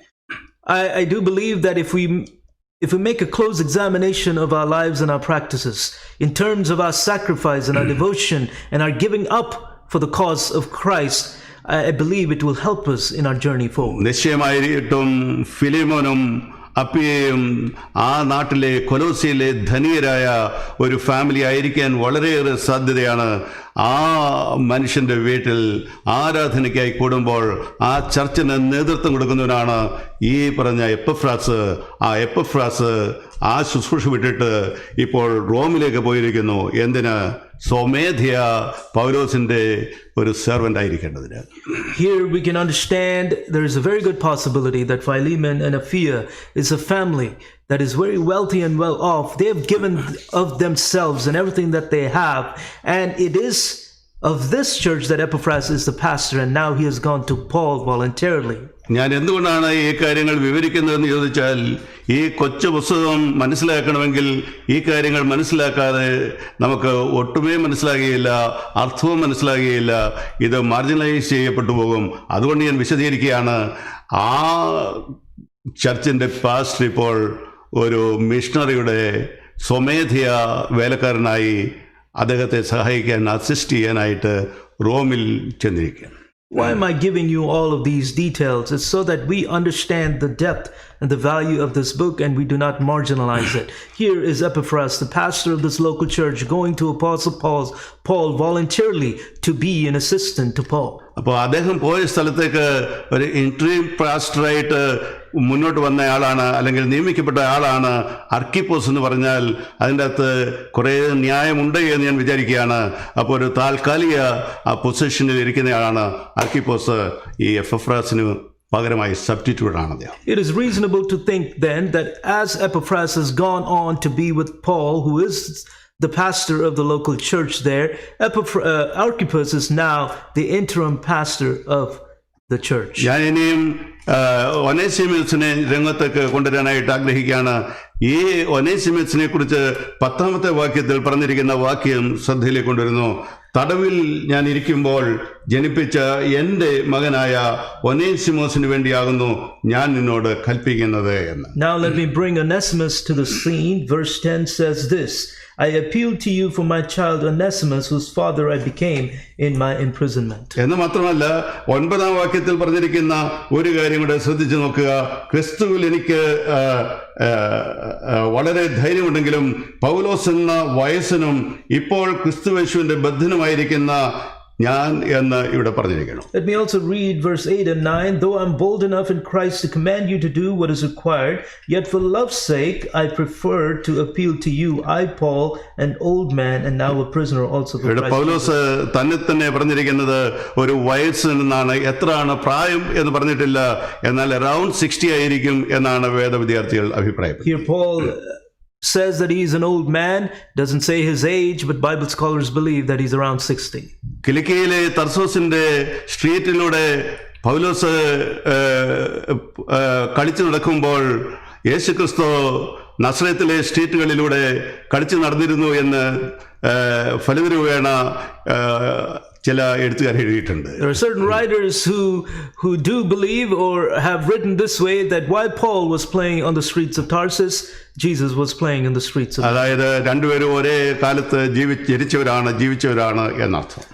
The meaning is simply this, that both were born and lived around the same time. ഇവിടെ വയസ്സനായ ഒരു മനുഷ്യൻ ജയിലിൽ അടയ്ക്കപ്പെട്ടാൽ അല്ലെങ്കിൽ ഇനി ഹൗസ് അറസ്റ്റ് ആണെങ്കിൽ എന്തായിരിക്കും സ്വാഭാവികമായി ചെയ്യുന്നത്? നിശ്ചയമായും തണുപ്പുള്ള കാലമാണെങ്കിൽ ഒരു പുതപ്പൊക്കെ പുതച്ച് സുഖമായിട്ട് തലയും മൂടി കിടന്ന് ഉറങ്ങുകയായിരിക്കും ചെയ്യുക. As an old man, if you were in jail or under house arrest, what is the normal thing that he would do? More than likely, he would want a blanket to cover himself in the winter or cold times. എന്നാൽ പൗലോസിനെ പോലെ ഒരാൾക്ക് അത് ചെയ്യാൻ സാധിക്കത്തില്ല. ഈ വയസ്സനായ മനുഷ്യൻ തൻ്റെ തൂലിക എടുത്തിട്ട് എഴുതാനായിട്ട് ആരംഭിക്കുകയാണ്. 1 അല്ല 2 അല്ല 3 അല്ല 4 ലേഖനങ്ങൾ ആ തടവറയിൽ ഇരുന്നുകൊണ്ട് എഴുതി. അതിലെ ഏറ്റവും ചെറിയ ലേഖനമാണ് ഇത്. ആർക്ക് വേണ്ടി എഴുതി? ഒരു അടിമയ്ക്ക് വേണ്ടി എഴുതിയിരിക്കുന്നു. But he doesn't do that. What he instead does, he takes a pen and writes 4 letters, and the shortest of this letter is Philemon. And why does he write this? He writes it on behalf of a slave. വയസ്സനായ പൗലോസ് തടവറയിൽ ഒരു അപ്പനാകുന്നു എന്നുള്ളതാണ് പ്രത്യേകമായി ഇവിടെ ഓർക്കേണ്ടുന്നത്. What we have to particularly note here is this: as an old man, while under house arrest in Rome, he becomes a father. നമുക്ക് പൗലോസിന്റെ കുടുംബത്തെക്കുറിച്ച് ഒന്നും വായിക്കാനായിട്ട് സാധിക്കുന്നില്ല. പൗലോസിന് തൻ്റെ കുടുംബം ഉണ്ടായിരുന്നെങ്കിൽ, കുടുംബത്തിൽ ജനിച്ച മക്കളുണ്ടെങ്കിൽ അവരെക്കുറിച്ച് നമുക്കൊന്നും വായിക്കാൻ കഴിയുന്നില്ല. എന്നാൽ പൗലോസിനെ കുറിച്ച് ഒരു പിതാവെന്ന് പലയിടങ്ങളിലും നമുക്ക് വായിക്കാൻ സാധിക്കും. We do not read of Paul's family, his children, or any of that, but we read in multiple places as him being a father. വയസ്സനായതിനു ശേഷവും മക്കളുണ്ടാകുന്ന ഒരു മനുഷ്യനായിരുന്നു അപ്പോസ്തലനായ പൗലോസ്. Apostle Paul was a man who, even after being old, was continually becoming a father. ഇവിടെ വയസ്സനായ ഒരു മനുഷ്യൻ തടവറയിൽ ഇരുന്നു കൊണ്ട് ഒരു മകന് ജന്മം കൊടുക്കുന്നു, ജനകനായിത്തീരുന്നു. ആ ചിന്തയാണ് നമ്മുടെ ചിന്തയിലേക്ക് ഞാൻ ആദ്യമേ കൊണ്ടുവരാൻ ആഗ്രഹിക്കുന്നു. Let me first bring to your thought this, that while under house arrest in Rome, he becomes a father. he becomes a birther of a son. ഞാൻ ഒരു കാലത്ത് വിചാരിച്ചിരുന്നു എല്ലാം അനുകൂലമായിരിക്കുമ്പോഴാണ് സുവിശേഷ വേല വളരെ ശക്തമായി ചെയ്യാൻ സാധിക്കുന്നത് എന്നൊക്കെ. പക്ഷേ അതൊരു തെറ്റിദ്ധാരണയായിരുന്നുവെന്ന് എനിക്ക് പിന്നീട് മനസ്സിലായി. I used to believe that it is in pleasant circumstances that we can do the ministry of God more favorably, more well, but I understood over time that it is in unpleasant, unfavorable circumstances that you can do the most impactful. ഇവിടെ ഒരു കാര്യം നമ്മൾ മനസ്സിലാക്കേണ്ടതായിട്ടുണ്ട്. അന്ന് house അറസ്റ്റിൽ കഴിയുന്നതായ ഈ പൗലോസിന് വെളിയിൽ പോയി ഒനേസിമസിനെ കണ്ട് സുവിശേഷം പറയാനുള്ള സാധ്യത ഒരു 0% മാത്രമാണ്. We also have to understand that while under house arrest, it is very improbable. There is only 0% of chance for Paul to get out of the house and minister to Onesimus. അതുപോലെ തന്നെ 0 സാധ്യതയുള്ള വേറൊരു കാര്യമുണ്ട്. 1000 mile ദൂരെ നിന്ന് ഒളിച്ചോടി വന്നതായ ഒനേസിമോസിന് ഈ house അറസ്റ്റിൽ കഴിയുന്ന പൗലോസിന്റെ അടുക്കൽ വരാനുള്ള ആ പ്രോബബിലിറ്റി നമ്മളൊന്ന് ആലോചിച്ച് നോക്കിയാൽ അതും വെറും 0% മാത്രമാണ്. At the same time, Onesimus, being a runaway slave, to be able to come into the house of Paul, who is under house arrest, that is also very improbable. വളരെ അതിമനോഹരമായ ചിന്തിപ്പിക്കുന്ന ഒരു ചിന്ത എൻ്റെ മനസ്സിലൂടെ കടന്നുപോയത് ഞാൻ നിങ്ങളോട് ഷെയർ ചെയ്യുകയാണ്. Let me share with you a thought that went through my mind, a very beautiful thought. എനിക്ക് ആ ചിന്തയുടെ മുമ്പിൽ കുറേ നേരം പോസ് ചെയ്യേണ്ടതായിട്ട് വന്നു. ഈ കാര്യങ്ങളൊക്കെ ആരാണ് കൺട്രോൾ ചെയ്യുന്നത് എന്നാണ് ഞാൻ ചിന്തിച്ചുകൊണ്ടിരുന്നത്. I had to pause in the middle of that thought. Who is controlling all of these things? ഇതാ 1000 മൈൽ ദൂരത്ത് നിന്ന് ഒരു ഒനേസിമോസ് എന്ന് പറയുന്ന അടിമ ഈ റോമിലേക്ക് വന്നിരിക്കുന്നു. എങ്ങനെ അവൻ റോമിൽ വന്നു, എന്തിനവൻ റോമിലേക്ക് വന്നു, ഇതൊന്നും നമുക്ക് അറിഞ്ഞുകൂടാ. Here is Onesimus, who has traveled 1,000 miles coming to Rome as a runaway slave. Why did he come there? How did he come there? We do not understand. നമുക്ക് ന്യായമായി ചിന്തിക്കാൻ കഴിയുന്ന ഒരു കാര്യമുണ്ട്. ഈ ഒനേസിമോസിന്റെ യജമാനാണ് ഫൈലമോൻ. ഫൈലമോന്റെ വീട്ടു സാധനങ്ങളൊക്കെ മോഷ്ടിച്ചിട്ടാണ് അദ്ദേഹം അവിടെ നിന്ന് തിരിച്ചടിക്കുന്നത്. നിങ്ങൾ ലേഖനം വായിച്ചു നോക്കിയാൽ മതി, നിങ്ങൾക്ക് ഏകദേശം ഒരു ഐഡിയ അദ്ദേഹത്തെ കുറിച്ച് കിട്ടും. If you read this letter, you will get a good understanding of who Onesimus is. He is one who is a slave of Philemon, and he has taken some of his possessions and has now traveled long distance. അവൻ നിന്നോട് അന്യായം ചെയ്തിട്ടുണ്ടെങ്കിൽ നീ അവനോട് ക്ഷമിക്കുക, ഞാൻ അത് തന്നുകൊള്ളാമെന്ന് പൗലോസ് പറയുന്നുണ്ട്. അപ്പോൾ എന്തോ കാര്യമായ മോഷണം നടത്തിയിട്ടാണ് ഈ ഒനേസിമോസ് കൊലോസിയിൽ നിന്ന് ഫിലോമന്റെ വീട്ടിൽ നിന്ന് ഒരു ദിവസം ഒളിച്ചോടുന്നത്. Here it says that if he has wronged you in any way, please forgive him. I will pay that off for you. Think about this then, that he has become a runaway because he has stolen something. Asia മൈനറിൽ തന്നെ ഒന്നിലധികം സിറ്റികളുണ്ട്. അടുത്തടുത്ത് 10-30 മൈലുകൾ യാത്ര ചെയ്താൽ ഒരു 7 സിറ്റികൾ ബൈബിളിൽ തന്നെ പറഞ്ഞിട്ടുണ്ട്. കൂടാതെ വേറെയും സിറ്റികളുണ്ട്. ആ പട്ടണങ്ങളിലൊന്നും പോകാതെ ഇത്രയും 1000 മൈൽ ദൂരെ ഇയാൾ എന്തിനാണ് ഈ ഒനേസിമോസ് വന്നിരിക്കുന്നത്? There are many other cities in Asia Minor. Instead of going to one of those cities, why did he go to Rome, 1,000 miles away? നമുക്കറിയാം ഈ കള്ളന്മാര്, കൊള്ളക്കാര്, അതുപോലെ ആ ലെവലുള്ള സിവിൽ ആൻഡ് മറ്റ് രംഗങ്ങളിൽ തെറ്റുകൾ ചെയ്തിട്ടുള്ളവര് രക്ഷപ്പെടുന്നത് അക്കാലത്തും ഇക്കാലത്തും വലിയ വലിയ ജനസാന്ദ്രതയുള്ളതായ സിറ്റികളിലാണ്. We know that often criminals of that day and today, they escape, run away to where there is a lot of population. നമുക്കറിയാം, കേരളത്തിൽ ഒരാൾ കുറ്റം ചെയ്താൽ നമ്മളുടെ പാടിമണ്ണിലോ തിരുവല്ലയിലോ ഒന്നും താമസിക്കാൻ ഇഷ്ടപ്പെടുകയില്ല. അയാൾ നേരെ പോകുന്നത് ഒന്നുകിൽ ബോംബെയിലായിരിക്കും, അല്ലെ കൽക്കട്ടയിലായിരിക്കും, അല്ലെ ഡൽഹിയിലായിരിക്കും. അതുപോലെ അന്ന് ഈ കള്ളന്മാർക്ക് രക്ഷപ്പെടാനുള്ള ഒരു സ്ഥലമായിരുന്നു റോം. അതിനെക്കുറിച്ച് ഒരു എഴുത്തുകാരൻ പറഞ്ഞിരിക്കുന്നത് കുറെ ചപ്പുകുപ്പുകളുടെ കൂമ്പാരം എല്ലാ സിറ്റികളിലും ഉണ്ട്, മനുഷ്യരുടെ തന്നെ എന്നാണ്. We know that if a person has committed a crime in Kerala per se, he wouldn't go to a remote part of Kerala like Parliament, but he would go to Bombay, Delhi, or a main city there. And similarly here, Onesimus does the same. He goes to Rome. And a person has said this way, that such heaps of Christ. waste are evident in those big cities like men. ഞാൻ പറഞ്ഞതല്ല, ഒരു aristocrat ആയിട്ടുള്ളതായ ഒരു എഴുത്തുകാരൻ എഴുതിയിരിക്കുകയാണ്, ചപ്പുകുപ്പുകളുടെ ഒരു കൂന എല്ലാ സിറ്റികളിലുമുണ്ട്. അത് ഈ കുറ്റക്കാരെ കുറിച്ചാണ് അദ്ദേഹം എഴുതിയിരിക്കുന്നത്. It is not me who wrote this. It was a well-learned man, an aristocrat, who says there are heaps of waste such as these men in big cities everywhere. അപ്പൊ ഒരു നല്ലൊരു എഴുത്തുകാരന് മുമ്പിൽ ഈ ഒനേസിമോസ് ആ ചപ്പുകുപ്പുകളിൽ കിടക്കുന്ന വെറും ഒരു ചപ്പു മാത്രമാണ്, വെറും മനുഷ്യനല്ലാത്ത ഒരു നിസ്സാരമായ ഒരു വസ്തുവാണ്. So considering that statement, then Onesimus is simply a part of the waste of that city. അന്നും ഇന്നും കുറ്റവാളികളെ ഒരു ചപ്പായി കാണുന്ന കാലത്ത് 2000 വർഷങ്ങൾക്ക് മുമ്പ് ഒരു അടിമയെ ഒരു ലിവിങ് മെഷീനായി ട്രീറ്റ് ചെയ്യുന്ന കാലത്ത് ഇവിടെ ഇതാ ഒരു ചപ്പുകുപ്പയുടെ ഭാഗമായിരിക്കുന്ന ഈ ഒനേസിമോസിനെ അന്നത്തെ ലോകം കണ്ട ഏറ്റവും വലിയ മിഷയുടെ മുമ്പാകെ കൊണ്ടുവന്നത് എന്താണെന്ന് ആലോചിച്ചു നോക്കുക. Think about this for a moment. When in those times criminals were considered just simply waste and living machines, in this case Onesimus as a slave, as a living machine, what prompted Paul to minister to him and work on his behalf? Christianity ഒരു മനുഷ്യനെ കാണുന്നത് എങ്ങനെയാണെന്ന് ചോദിച്ചാൽ ദൈവത്തിന്റെ സാദൃശ്യത്തിലും സ്വരൂപത്തിലുമുള്ളതായ മനുഷ്യനായിട്ടാണ്, ഒരു living മെഷീനായിട്ടല്ല. ഇവിടെ വെറും ഒരു ചപ്പുകുപ്പയായി കാണാവുന്ന സ്ഥാനത്ത് അപ്പോസ്തലനായ പൗലോസ് ഈ ഒനേസിമോസിനെ ദൈവത്തിന്റെ സാദൃശ്യത്തിലും സ്വരൂപത്തിലും സൃഷ്ടിക്കപ്പെട്ടിരിക്കുന്ന ദേഹി ആത്മാവുള്ള precious ആയിട്ടുള്ള വിലപ്പെട്ട ഒരു ആളത്വമായി കാണുകയാണ്. The beauty of Christianity is this, Praise that the Lord.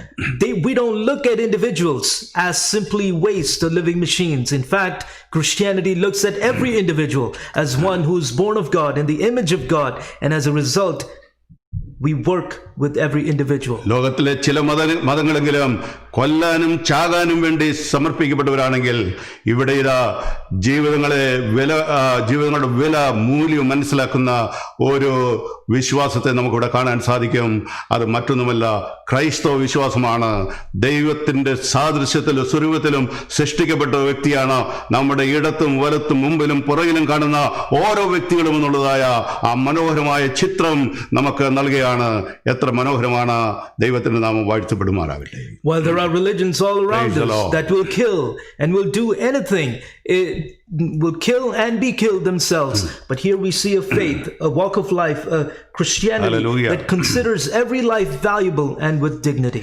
ഇവിടെ ഈ തിരുവചനം കേൾക്കുന്ന എല്ലാ വ്യക്തികളോടും എനിക്ക് പറയാനായിട്ടുള്ളത്, നിങ്ങൾക്ക് ഏതെങ്കിലും ഒരു അവസരത്തിൽ ഞാൻ ലോകത്തിനൊരു ഭാരമായി തോന്നുന്നു എന്ന് നിങ്ങളെക്കുറിച്ച് വിചാരിക്കുന്നെങ്കിൽ, ഞാൻ ആരുമല്ല എന്ന് നിങ്ങൾ വിചാരിക്കുന്നെങ്കിൽ, നിങ്ങളെക്കുറിച്ച് ദൈവം നിങ്ങളുടെ അടുക്കൽ വന്ന് ചെവിയിൽ മന്ത്രിക്കുന്നത്, മകനെ മകളെ, നീ ആർക്കും പ്രഷ്യസ് അല്ലെങ്കിൽ, നീ ആർക്കും വിലപ്പെട്ടവനല്ലെങ്കിൽ എനിക്ക് വിലപ്പെട്ടവനാണ്, എനിക്ക് വിലപ്പെട്ടവളാണ്.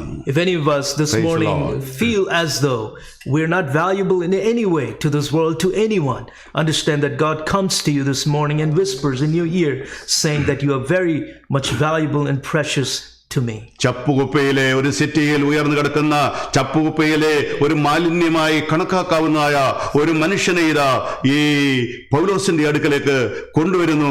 ആര് കൊണ്ടുവരുന്നു? എങ്ങനെ കൊണ്ടുവരുന്നു? എന്തിനു കൊണ്ടുവന്നിരിക്കുന്നു? Here is a man who is in the middle of this waste in this big city. Paul brings this man forward. Why does he bring him? അതിന് കാരണമായ വ്യക്തിയാണ് എപ്പഫ്രാസ് എന്ന് വേദവിദ്യാർത്ഥികൾ അഭിപ്രായപ്പെടുകയാണ്. And the reason for this encounter is Epaphras, says the Bible scholars. ആ Epaphras ആണെന്ന് ആരെങ്കിലും അങ്ങനെ conclusion വന്നു കഴിഞ്ഞാൽ അവരെ നമുക്ക് കുറ്റം പറയാൻ കഴിയുന്നതല്ല. We cannot fault someone to come to the conclusion that Epaphras did this. കാരണം പൗലോസിനെ പോലെ അസ്വതന്ത്രനായ ഒരാളല്ല എപ്പഫ്രാസ്. അദ്ദേഹം സ്വമേധയാ പൗലോസിനെ ശുശ്രൂഷിക്കാൻ വന്നയാളാണ്. Because like Paul, Epaphras is not one who's bound. He has freedom and voluntarily comes to minister to him. പൗലോസിന്റെ ശുശ്രൂഷത്തിന് ശേഷം സമയമുള്ളപ്പോൾ താൻ നിശ്ചയമായും ആ വീട്ടിൽ നിന്ന് വെളിയിലേക്ക് പോയി സുവിശേഷം പറയാനുള്ള അവസരങ്ങൾ കണ്ടെത്തി കാണും. Certainly after ministering to Paul, he may have got out of the home and have ministered to individuals. അപ്പോഴാണ് പരിചയമുള്ളതായ ഒരു മുഖം അതിലൂടെ ഇങ്ങനെ പാസ് ചെയ്യുന്നത് കാണുന്നത്. അയാൾ ശ്രദ്ധിച്ചു നോക്കി, അത് മറ്റാരുമല്ല, താൻ ശുശ്രൂഷിച്ചു വരുന്ന ആ സഭ എവിടെ കൂടുന്നോ ആ വീട്ടുകാരന്റെ അടിമയായി ജോലി ചെയ്ത ആള് ഇത്രയും മൈൽ ദൂരെ യാത്ര ചെയ്ത് എങ്ങനെ ഇവിടെ വന്നിരിക്കുന്നു? അയാൾ അന്തിച്ചു പോയി, ഈ അത്ഭുതപ്പെട്ടു പോയി ഈ റോമിലെ സ്ട്രീറ്റിൽ കൂടെ ഒനേസിമസിനെ കണ്ടപ്പോൾ. While Epaphras ministers outside of the home of Paul, he comes across an individual that he's well aware of, knows, and it is Onesimus, who is a part of his local church and now has traveled so many miles, and here he is, and so he pays attention. നിങ്ങൾ എല്ലാവരും ഒന്ന് ആലോചിച്ച് നോക്കുക, ഈ എപ്പഫ്രാസിനെ പരിചയമുള്ള ഒരേ ഒരാള് അല്ല, ഈ ഒനേസിമസിനെ പരിചയമുള്ള ഒരേ ഒരാളെ ഇപ്പോൾ ഈ സിറ്റിയിലുള്ളൂ, റോമ സിറ്റിയിലുള്ളൂ, അത് എപ്പഫ്രാസ് ആണ്. അദ്ദേഹം ഈ ഒനേസിമസിനെ കണ്ടപ്പോൾ ചെന്ന് അവന്റെ പുറത്ത് കൊട്ടിക്കൊണ്ട് ഒനേസിമോസ് എന്ന് വിളിച്ചപ്പോൾ ആ ഒനേസിമോസ് തിരിഞ്ഞു നോക്കി ഈ എപ്പഫ്രാസിനെ കണ്ട മാത്രയിൽ തന്റെ ആ മുഖഭാവം നിങ്ങൾക്ക് ഒന്ന് ഭാവനയിൽ കാണാൻ സാധിക്കും. Think about this for a moment and visualize this with me. There's only one person who knows Onesimus in that particular city right now, and that is Epaphras. And when Epaphras saw Onesimus and Onesimus saw Epaphras, think about what may have transpired in terms of emotions and what they felt. വളരെ രോമാഞ്ചം കൊള്ളിക്കുന്ന ഒരു സാഹചര്യമാണ് നമുക്ക് അവിടെ കാണാൻ സാധിക്കുന്നത്. നിശ്ചയമായും അയാൾ ഞെട്ടിപ്പോയി കാണും. കാരണം എന്താണെന്ന് ചോദിച്ചാൽ, ഞാൻ ഓടിപ്പോന്ന യജമാനെ വിട്ട് ഓടിപ്പോന്ന ഒരു സ്ലേവ് ആണ്. മാത്രമല്ല യജമാനെ മോഷ്ടിച്ച ഒരു സ്ലേവ് ആണ്. മടക്കി എന്നെ അദ്ദേഹത്തിന് കയ്യിൽ ഏൽപ്പിച്ചാൽ എനിക്ക് നിശ്ചയമായും മരണമായിരിക്കും സംഭവിക്കുന്നത്. താൻ പേടിച്ചരണ്ട് വിറച്ചു കാണും. Certainly Onesimus was shocked, may have been frightened and scared when he saw Epaphras, and it is a moment where there's goosebumps for everybody involved, because it is Onesimus who has stolen and run away from his master. ആ ഒനേസിമസിനെ, പരിചയക്കാരനായ ഒനേസിമോസിനെ മുഖപരിചയം കൊണ്ട് Epaphras മനസ്സിലാക്കി ആ സ്ട്രീറ്റിൽ വെച്ച് അവനെ തൊട്ട് തലോടിയെന്ന് മാത്രമല്ല, അവനെ ഹസ്തദാനം ചെയ്ത് അവനെ മാറോടണിച്ച് നമുക്ക് ഒരു മിഷണറി ഡിഗ്രിക്ക് പോകാമെന്ന് പറഞ്ഞുകൊണ്ട് വിളിച്ചുകൊണ്ട് പോയത് ഈ എപ്പഫ്രാസ് ആയിരിക്കും. അതിന് മാത്രമേ സാധ്യത നമ്മൾ കാണുന്നുള്ളൂ. അങ്ങനെ ഇവർ രണ്ടുപേരും കൂടെ ആ ഹൗസ് അറസ്റ്റിൽ കഴിയുന്ന പൗലോസിന്റെ അടുക്കിലേക്ക് പോവുകയാണ്. So here is Epaphras, upon seeing Onesimus, taps him on his shoulder and hugs him and takes him. Both of them go to Apostle Paul to his home. Epaphras ഈ ഒനേസിമോസിനെ പൗലോസിനെ പരിചയപ്പെടുത്തി കാണും. പരിചയപ്പെടുത്തിയതിനു ശേഷം അവിടെ വെച്ച് സുവിശേഷം ഷെയർ ചെയ്യുകയാണ്. ക്രൂശിൽ വെളിപ്പെട്ട മനുഷ്യവർഗത്തെ സ്നേഹിക്കുന്ന, മനുഷ്യവർഗത്തെ ട്രാൻസ്ഫോം ചെയ്യുന്ന, പൗലോസിനെ ട്രാൻസ്ഫോം ചെയ്ത ആ സ്നേഹത്തിന്റെ ആ അറസ്റ്റിനെ കുറിച്ച്, സ്നേഹം കൊണ്ട് അറസ്റ്റ് ചെയ്യുന്നത് എങ്ങനെയാണെന്നുള്ളത് പൗലോസ് ഈ മനുഷ്യനെ മനസ്സിലാക്കി കൊടുത്തു. So here is Epaphras taking Onesimus to Paul, who's under house arrest in Rome. And Epaphras introduces him to Paul, and Paul shares with Onesimus the love of Christ and brings him under the arrest of Christ's love, the same love that transforms Paul, so that it could transform അവിടെ വെച്ച് Onesimus. കരഞ്ഞുകൊണ്ട് ആ മനുഷ്യൻ തന്റെ കുറ്റങ്ങൾ ഏറ്റുപറഞ്ഞ് യേശുക്രിസ്തുവിനെ രക്ഷകനായി സ്വീകരിച്ച് അന്നു മുതൽ ദൈവത്തിന്റെ പൈതലായി തീർന്നു. അങ്ങനെ സന്തോഷിച്ച് ആ സന്തോഷത്തിന്റെ വെളിച്ചത്തിൽ എഴുതുന്ന, ഒനേസിമസിന് വേണ്ടി എഴുതുന്ന മനോഹരമായ ഒരു ഗ്രന്ഥമാണ് ഈ phylum. In that particular juncture, we can see Onesimus coming into tears and accepting the love of Christ that was shared through Paul, and it is in that context that this particular letter is written. ഇന്ന് നമ്മൾ വായിച്ചത് 99-ാമത്തെ സങ്കീർത്തനമാണ്. യഹോവ വാഴുന്നുവെന്ന് ഒന്നിലധികം പ്രാവശ്യം പറയുന്ന ഒരു സങ്കീർത്തനം. സകലത്തെയും വാഴുന്ന ഒരു ദൈവം എല്ലാത്തെയും കൺട്രോൾ ചെയ്യുമ്പോൾ എന്റെയും നിങ്ങളുടെയും കൊച്ചു ജീവിതങ്ങളെയും കൺട്രോൾ ചെയ്യുന്നുണ്ട്. ഏത് സമയത്ത് എവിടെ നാം എങ്ങനെയായിരിക്കണമെന്ന് ചിന്തിക്കുന്ന ഒരു ദൈവമുണ്ട്. ആ രീതിയിൽ നമ്മെ നടത്താൻ കഴിയുന്ന ഒരു ദൈവമുണ്ട്. ആ പോയിന്റിൽ നമ്മെ എത്തിക്കാൻ കഴിയുന്ന ഒരു ദൈവമുണ്ട്. എല്ലാത്തിന്റെയും പിന്നിൽ നിയന്ത്രിക്കുന്ന ഒരു കൺട്രോളർ ഉണ്ട്, ഒരു സോവറിൻ ഗോഡ് ഉണ്ട് എന്ന് വിശ്വസിക്കുന്നവർ കരങ്ങളെ ഉയർത്തി ദൈവത്തെ സ്തോത്രം ചെയ്യാം. We read Psalm 99 this morning where it says multiple times that the Lord reigns, that he rules, and that he's sovereign. This God, he controls every part of our lives, every big and small things. He knows where you need to be, where you need to go, at what point. ഞാൻ ഈ പറഞ്ഞ വിവരണം ശരിയാണെങ്കിൽ ഞാൻ നിങ്ങളോടൊരു കാര്യം ചോദിക്കുകയാണ്. ആ സംഭവത്തിന്റെ പിന്നിൽ, ഇതിന്റെ പിന്നിൽ പ്രവർത്തിച്ച ആ കരം ഏതാണ്? ആ കരം ദൈവത്തിന്റെ അദൃശ്യകരമല്ലാതെ മറ്റൊന്നുമല്ല. ദൈവം എന്ത് ചെയ്യുന്നു? എല്ലാറ്റെയും തന്റെ ഇഷ്ടപ്രകാരം നിയന്ത്രിച്ചുകൊണ്ടിരിക്കും. Considering this context and considering all the details that I've shared with you, let me ask you, who is really working behind the scenes? It is the invisible hands of God.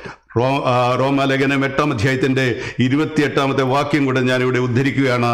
നമുക്കെല്ലാവർക്കും അറിയാവുന്ന മനഃപ്പാഠമാക്കിയിരിക്കുന്ന പല ആവർത്തി പറഞ്ഞിരിക്കുന്ന കേട്ടാലും മറക്കാൻ കഴിയാത്തതും മറക്കാൻ ഇഷ്ടപ്പെടാത്തതും നമ്മെ ചിന്തിപ്പിക്കുകയും ഉത്തേജിപ്പിക്കുകയും ചെയ്യുന്ന ആ മനോഹരമായ ആ വചനം ഇതാണ്: ദൈവത്തെ സ്നേഹിക്കുന്നവർക്ക് നിർണയപ്രകാരം വിളിക്കപ്പെട്ടവർക്ക് തന്നെ സകലവും നന്മയ്ക്കായി കൂടി വ്യാപരിക്കുന്നു എന്ന് അവിടെ എഴുതിയിരിക്കുമ്പോൾ എല്ലാറ്റെയും കൂടി വ്യാപരിപ്പിക്കുന്നതായ ഒരു ദൈവമുണ്ട്. ദൈവത്തിന് സ്തോത്രം. We know of a particular verse that we hold very dear to our heart, that is Romans 8:28, which says, and we know that for those who love God, all things work together for good, for those who are called according to his name. Here is God working on behalf of Onesimus and also on behalf of us, working out all things together.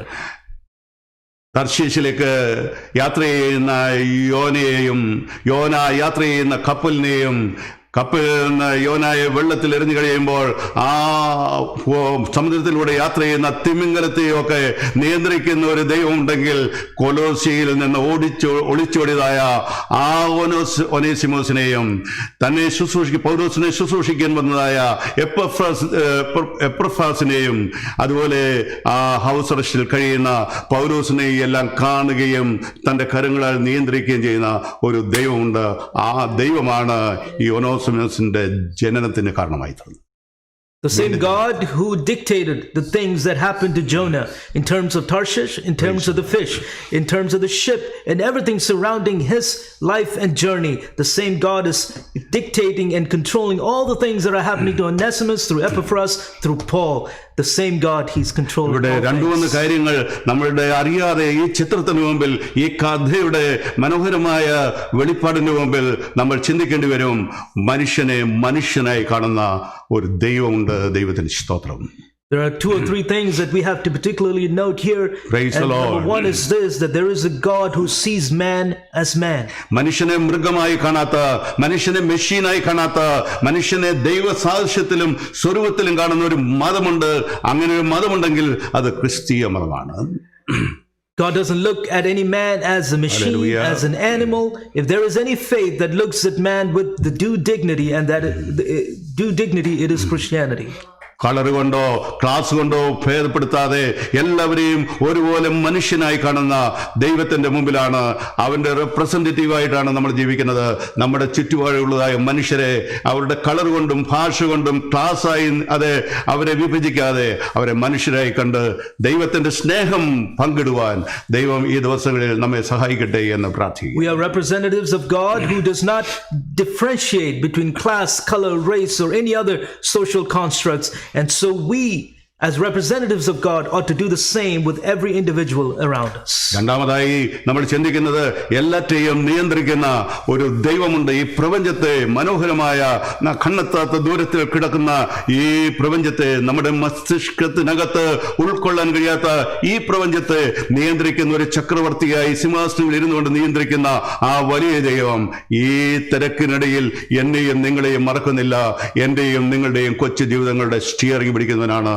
അവന്റെ നാമം വാഴ്ത്തപ്പെടുമാറാകട്ടെ. We have to understand also, secondly, that God Hallelujah. is a God who sits on the throne of all thrones, and he is a God that cannot be contained in finite minds, but he controls our very little lives in the busyness of the world. ഇവിടെ പട്ടണത്തിലെ മാലിന്യ കൂമ്പാരത്തിന്റെ ഒരു ചെറിയ മാലിന്യമായി അത് എറിഞ്ഞു കളയാവുന്ന ഒരു മനുഷ്യനെ മാനസാന്തരപ്പെടുത്തി അവനെ ട്രാൻസ്ഫോം ചെയ്തിട്ട് അവനെ തന്റെ അടുക്കൽ വെക്കാതെ മടക്കി അയക്കുന്ന പൗലോസിന്റെ പിന്നിൽ വ്യാപരിച്ച ആ മഹത്തായ തത്വം എന്താണ്, ആ ഫിലോസഫി എന്താണെന്നാണ് നമ്മുടെ മുമ്പിൽ ഇനി നമ്മൾ പിന്നീട് വരും ആഴ്ചകളിൽ ചിന്തിക്കാൻ പോകും. We will later on discuss and detail what is the philosophy behind Paul's working Hallelujah. for Onesimus, who was considered to be a waste among waste.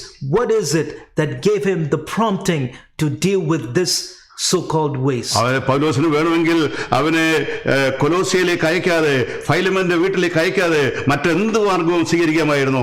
എന്നാൽ നേരെ പൗലോസ് ഈ കൊലോസിയിലേക്ക് അയക്കുക എന്ന് പറഞ്ഞാൽ അന്ന് തനിക്ക് എടുക്കാവുന്ന ഏറ്റവും വലിയ റിസ്ക് ചെയ്യാനായിട്ട് പൗലോസ് ഇവിടെ തയ്യാറാകുന്നു. പോവുക എന്ന് പറയുന്നത് ഒനേസിമോസിന്റെയും വലിയ റിസ്ക്കാണ്. ആ റിസ്കിന് പ്രേരിപ്പിച്ച ഘടകം എന്താണ്? ആ ഘടകമാണ് കുരിശിലെ സ്നേഹം, ആ മാനസാന്തരപ്പെടുത്തുന്ന ട്രാൻസ്ഫോർമേഷന് വേണ്ടി ശക്തിയായി പിന്നിൽ പ്രവർത്തിക്കുന്ന കുരിശിൽ വെളിപ്പെട്ട ദൈവസ്നേഹം. Paul could have easily kept Onesimus under his care, but he does the most riskiest thing of all for him and for Onesimus, sending him back to Colossae. Why is it that Paul does this? It is simply the basis is this, and that is the great love of Christ that transforms every individual in every circumstance. നാം വായിച്ച ആ കുറിവാക്യം മാത്രം വായിക്കുന്നു. തുടർന്നുള്ള കാര്യങ്ങൾ അടുത്ത ആഴ്ചയിൽ നമ്മൾ ചിന്തിക്കുന്നതാണ്. തടവിൽ 10-ാം വാക്യത്തിൽ, തടവിലിരിക്കുമ്പോൾ ഞാൻ ജനിപ്പിച്ച എൻ്റെ മകനായ ഓനേസിമോസിന് വേണ്ടി ആകുന്നു നിന്നോട് ഞാൻ അപേക്ഷിക്കുന്നത്. അവൻ മുൻപേ നിനക്ക് പ്രയോജനമില്ലാത്തവൻ, ഇപ്പോൾ നിനക്ക് മാത്രമല്ല എനിക്കും പ്രയോജനമുള്ളവനെന്നല്ല, നല്ല പ്രയോജനമുള്ളവൻ തന്നെ, എനിക്ക് പ്രാണപ്രിയനായ. എന്തൊരു പദപ്രയോഗമാണ്! ഇവിടെ മാത്രം ബൈബിളിൽ കാണാൻ കഴിയുന്ന പദപ്രയോഗങ്ങൾ നമുക്കിവിടെ കാണാൻ സാധിക്കും. എനിക്ക് പ്രാണപ്രിയനായ അവനെ ഞാനിതാ മടക്കി അയച്ചിരിക്കുന്നു. Let me read the key verse again. I appeal to you for my child Onesimus, verse 10, whose father I became in my imprisonment. Formerly he was useless to you, but now he's indeed useful to you and to me. I'm sending him back to you, sending my very heart. Note the terms that I use here only in this particular letter, especially the terms sending you my very heart. എൻ്റെ പരിധിക്കകത്ത് നിന്നുകൊണ്ട് എൻ്റെ പരിമിതമായ ആ പദസഞ്ചയത്തിൽ നിന്ന് ഇതിൽ കൂടുതൽ എനിക്ക് മനോഹരമായി ഈ പുസ്തകത്തിന്റെ പശ്ചാത്തലത്തെ വിവരിക്കാൻ അറിയത്തില്ല. ദൈവത്തിന് മഹത്വം ഉണ്ടായിരിക്കട്ടെ. ഈ ചിന്തകൾ, ഈ ചിത്രം നമ്മുടെ ഹൃദയത്തിൽ നിന്ന് ഒരിക്കലും മാഞ്ഞു പോകാതിരിക്കട്ടെ. അതിമനോഹരമായ ഒരു ചിത്രം നമുക്ക് നൽകിയിരിക്കുന്നു. സുവിശേഷത്തിന്റെ ശക്തിയുടെ, സ്നേഹത്തിന്റെ ശക്തിയുടെ ആ ചിത്രം. I have tried to elaborate the context and the details within the limitations that I have. Understand this, that this clearly shows the power of the gospel of Christ and the power of the love of Christ. Hallelujah. And let us not ever forget that. അടുത്ത ആഴ്ച നിങ്ങൾ ദൈവവചനം ശ്രവിക്കാനായി സൺഡേയിൽ നാം എല്ലാവരും ഒന്നിച്ചു കൂടുമ്പോൾ ഇതൊരു 10 പ്രാവശ്യമെങ്കിലും വായിച്ചിരിക്കണം എന്ന് ഞാൻ നിങ്ങളോട് റിക്വസ്റ്റ് ചെയ്യുകയാണ്. അതിമനോഹരമായ സന്ദേശം ഉൾക്കൊള്ളുന്ന ഒരു ഗോൾഡൻ മൈനാണിത്. ആ വചനം നമ്മുടെ ഹൃദയങ്ങളെയും ജീവിതങ്ങളെയും രൂപാന്തരപ്പെടുത്തട്ടെ എന്ന് പ്രാർത്ഥിക്കുന്നു. Before next Sunday, let me encourage you to read this particular letter at least 10 times so that you'll be prepared to receive. And not only that, it is one of the greatest golden works. നിങ്ങളും ഞാനും ദൈവത്തിന് വിലപ്പെട്ടവരാണ്. You and I are valuable to God. എന്നെയും നിങ്ങളെയും നിയന്ത്രിക്കുന്ന ഒരു ദൈവമുണ്ട്. There is a God who controls you and I.